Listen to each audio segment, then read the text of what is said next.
This SCP documentation contains audio hazards which may be upsetting for some viewers. Please be advised. Item number SCP-3034. The Counting Station. Object Class Euclid. Special Containment Procedures. 3 Foundation personnel are to remain on site, with at least 1 employee monitoring radio frequencies for occurrence of SCP-3034. All personnel are to have at least C1 certifications in Russian. Radio equipment is to receive weekly diagnostic checks to ensure all devices are in working condition. Personnel are rotated off-site on a monthly basis. If, at any time, an occurrence of SCP-3034 is detected, personnel are to immediately respond on the same frequency with a message in Russian. Все хорошо. All is well. Under no circumstances should an attempt be made to communicate with SCP-3034. See attached incident report. Under no circumstances are children permitted on site. Description: SCP-3034 is a reoccurring anomalous radio broadcast of an unknown origin. As of this date, the transmission has only been observed to within approximately 2 kilometers of Provisional Site 3034. All attempts to triangulate the source of SCP-3034 have failed. Since 1964, there have been over 627 occurrences of this broadcast. They occur at, apparently, random intervals, the shortest gap being 2 weeks and the longest 6 months. All occurrences of SCP-3034 follow the same format. A synthesized musical tone plays for approximately 10 seconds, followed by the voice of SCP-3034-A, estimated to be a female adolescent of Russian nationality. SCP-3034-A immediately begins to count down backwards from 200 in Russian. Update: 2015, May 17th. See attached incident report. If during this countdown Provisional Site 3034 broadcasts Все хорошо on the same frequency, SCP-3034-A immediately stops counting. The same tone at the beginning of the broadcast plays again, and the broadcast ends.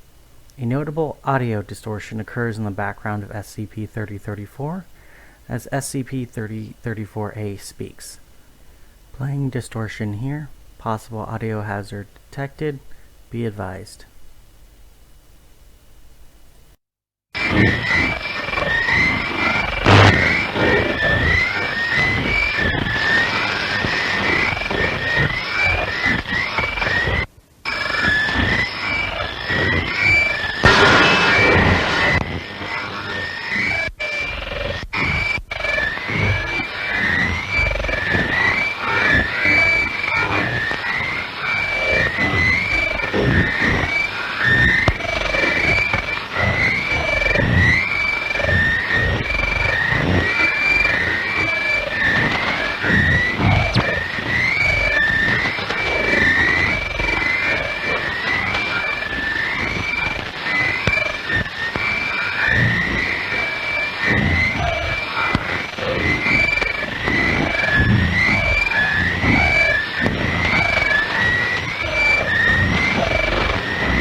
Attempts to analyze this distortion are ongoing. See attached audio analysis below. Testing has shown that SCP-3034 does not respond to recorded occurrences of Suhorosho. It is for this reason that personnel must be present at Provisional Site 3034 at all times.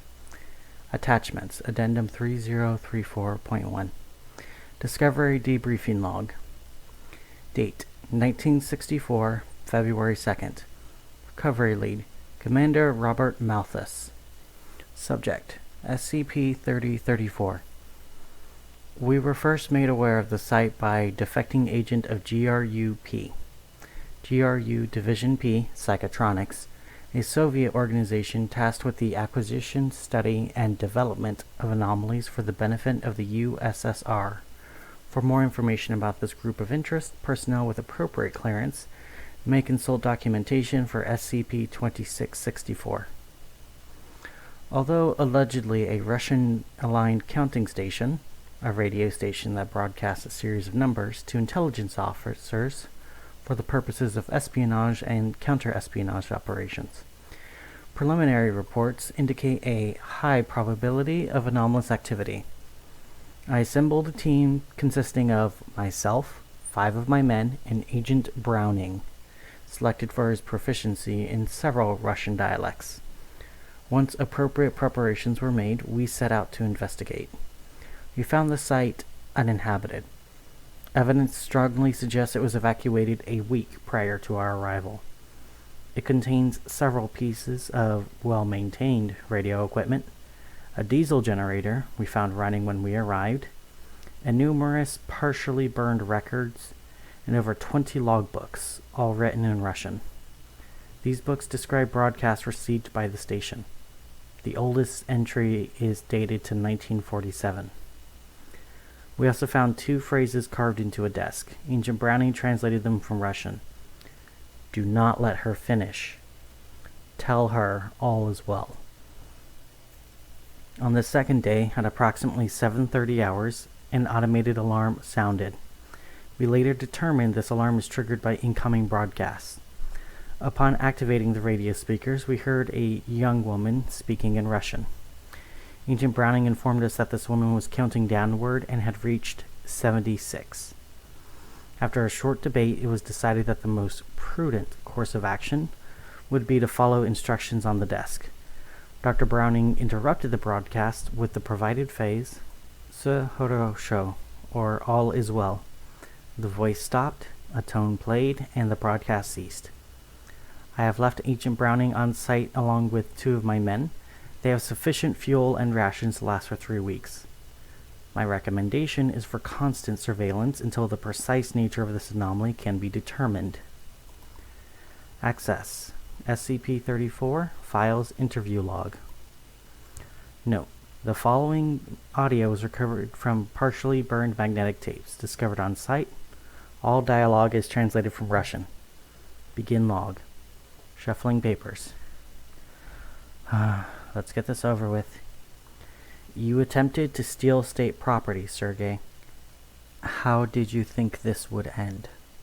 She is not state property. She has a name. What was your intention? To defect to the Americans? Let them know about our little project? You know me. I served with honor and distinction. You know I would never. Did they promise you money? Asylum? What did you imagine would happen to her? Did you think you would raise her as your own? This is wrong. You know this is wrong. You are meddling in powers you can't possibly... And do you think the Americans understand what powers they meddle with? Do you think they have any inkling what this atom bomb can do? I know that one does not make deals with atom bombs. One certainly does not sacrifice little girls to them. A sacrifice that will save millions, if not billions. Presuming the Americans even believe this fable exists, presuming they think us monstrous enough to use it, they will. We will show them a small taste. Just as they demonstrated their power at Hiroshima, we will...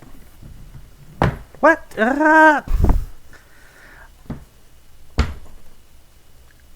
I trust you will control yourself now? You cannot do this. The nightmares, I know you've had them just as I have. The voices screaming in the dark. That's what it wants, Vaslov. That's what it is. You cannot make a deal with this thing. We have finally contained it, and now you want to offer it? Only if they force our hand. You can't. For the love of God, you can't.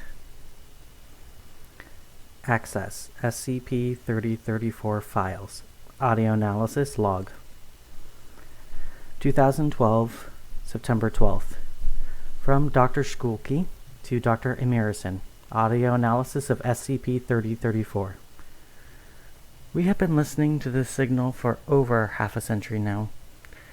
During that time, we recorded every instance of 3034 since its discovery, except the very first one. Attached, you'll find mission report regarding details for that occurrence. That's over 600 recordings. We've explored every avenue of inquiry I can think of. We can't track the signal, and upper management, quite reasonably, doesn't want us to try to talk to it. That's why I'm contacting you. I'm hoping that with in-depth vocal analysis, you'll be able to tell us more about the voice on this recording. Cross-reference it with recordings of other number stations, maybe. Or give us a geographical location based on dialect and accent. And estimated age. Something. Anything. Otherwise, I'm out of ideas. All I know is that someone's broadcasting recordings of a little girl counting down to 0. We're all too scared to find out what happens if we let her finish. I'm starting to wonder if this isn't some elaborate prank. 2012, September 15th. From Dr. Emirison to Dr. Shkulky. Subject, response, audio analysis of SCP-3034. The broadcasts aren't recordings.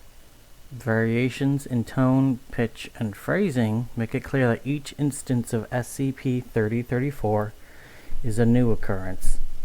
Each countdown is vocally unique. Either someone recorded this little girl counting down over and over again, hundreds of times, or she's been broadcasting these signals for over 50 years. There's more. We've analyzed the audio distortion in the background. It appears to be more voices, only slowed down. Just like SCP-3034, these are vocally unique for each occurrence. Regrettably, the distortion is too weak for us to make out what they're saying. However, the length of the broadcast seems to correlate with the strength of the distortion. The longer the broadcast goes on, the louder the distortion becomes. Ironically, the problem is that we're too good at containment. Foundation personnel mobilized so quickly that no transmissions we've recorded has lasted longer than 30 seconds. If we had longer transmissions, we might be able to extrapolate more data.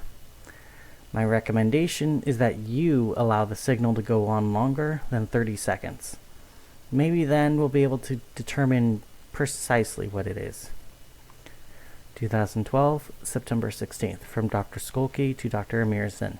Response to the response for audio analysis of SCP-3034. Recommendation approved. Foundation personnel have been instructed to allow the next 5 iterations of SCP-3034 to continue until it reaches 50. Hopefully this will provide enough useful data for us to analyze the distortion, figure out what the hell is going on. I'll send you the files once we have them. 2013, January 19th. I finished analyzing 3 of the 5 files you sent. It's just screaming. Thousands upon thousands of children screaming. My previous recommendation is withdrawn. Inform your personnel to respond to any occurrence of SCP-3034 with the kill signal immediately. 2013, January 19th. Response, audio analysis of SCP-3034. Agreed. Access, SCP-3034, Incidents 201. Incident 3034-201. Date of occurrence, 2015, May 17th. A Foundation researcher assigned to SCP-3034, Dr. Uriel Willis, misappropriated radio equipment to conduct an unofficial experiment. During an occurrence of SCP-3034, she attempted to establish communication with SCP-3034-A. SCP-3034-A ceased counting. Approximately 5 seconds later, an extremely powerful broadcast was detected. This signal consisted of a high-pitched screech, which inflicted significant levels of pain, dizziness, and disorientation to all personnel present. The signal continued for a period of 25 seconds, at which point Dr. Willis used Provisional Site-34's radio equipment to translate the appropriate phrase. Sa Harosho. The broadcast immediately ceased. Within the next 24 hours, researchers noted a significant increase in missing children cases across the world. In the majority of these cases, the disappearances occurred at a time roughly correlating with the 25-second broadcast. All cases believed to be associated with SCP-3034 have remained unsolved. Disciplinary action against Dr. Willis is still under review. Special containment procedures have been updated to reflect the importance of not interacting with SCP-3034-A outside of stated parameters. All tests regarding SCP-3034 are suspended until further notice. Access SCP-3034 Incidents 202 Log Incident 3034-202 Date of occurrence 2015 June 4th. An occurrence of SCP-3034 was detected. Personnel present responded with the appropriate transmission, leading to a cessation of SCP-3034. However, 2 distinct changes were noticed. SCP-3034's audio distortion was significantly louder, and SCP-3034-A began at 199. Dr. Anderson rubbed his bleary eyes and rolled over in his bunk. He jolted awake when he saw the blinking light on his digital alarm clock. Why the hell didn't anyone wake me up? Come in, Bravo 2. Bravo 2, do you read me? Dead static was his only answer. He jumped to the floor and grabbing his coat off the door and shoving it open in one fluid motion. Bravo 2, come in. This is Bravo 3. Radio check. I say again, radio check, shouted Anderson, straining to get the words out in the howling Siberian wind. He trudged through the snow to Site-3034 Central Building, in a 100-meter journey that felt like it took hours. As soon as he opened the door, a foul smell of vomit and urine hit his nostrils, and surveying the room, he knew why nobody had replied. The furniture and equipment lay strewn across the floor, shattered with wood splinters and broken electronics. Something was wrong with the lights, too. Only a single flickering bulb illuminated the wreckage. His eyes darted across the room and his breath caught in his throat as he saw the bodies strewn across the floor. As he took a step forward, he felt the crunch of broken glass beneath his feet. Anderson gave the nearest still form a tentative poke. With no response, he rolled the man with call sign Bravo 2 over onto his back. Vaslov? Agent Vaslov, can you hear me? Are you okay? Agent Vaslov let out a small groan. Blood trickled from his forehead. Couldn't control. Vaslov, speak to me. Misha. Anderson? I'm sorry. We should have told. Vaslov sputtered, groaned again, and lapsed back into unconsciousness. Anderson cursed his breath. What the hell happened here? At least he's alive. A series of electronic tones interrupted his thoughts. Oh no. No, no, no. Vivistya, said the girl's voice. 200. Not now, please. Not now. 199. 198. 197. 199. 198. 197. Anderson ran to the middle of the room where the radio equipment was. His heart sank as he saw the smoke and sparks coming out of the set. What the hell did they do to the radio? This can't be a coincidence. He began pushing buttons and fiddling with dials. Sohorosho, Sohorosho, he repeated, his voice cracking with desperation.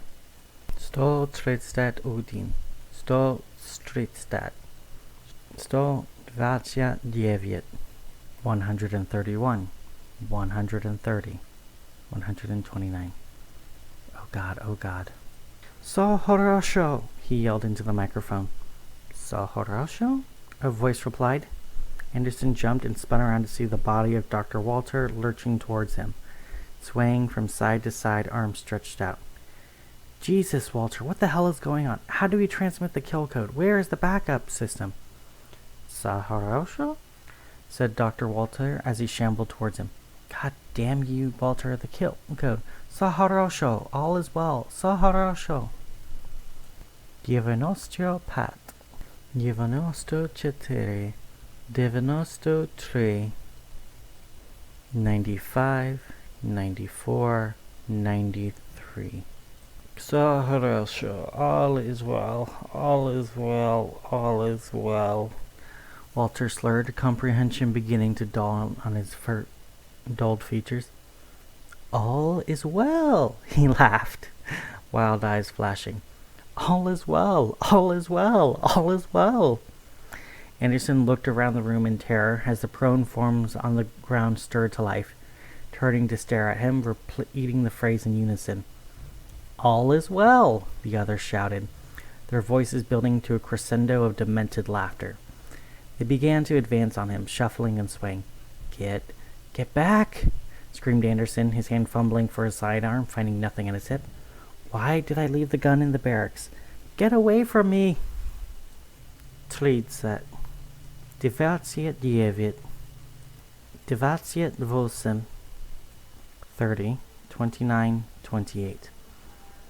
The broadcast was now loud enough for Anderson to make out the screaming in the background, building to a fever pitch. This is Anderson at Site 3034, he yelled into his receiver. We have a Level 1 emergency. SCP-3034 containment protocols have failed. I repeat, SCP-3034 has a full containment failure. Only the crackle of static was his reply. He let out a strangled sob and threw the radio to the ground, where it shattered, its remains mixing amongst the rest of the debris.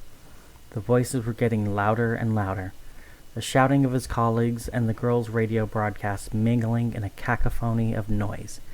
He put his hands over his ears and sank to the floor, watching the others continue their march before him. This is it. Is SCP-3034 an XK object?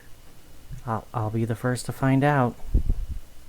3, 2, 1. 3, 2, 1.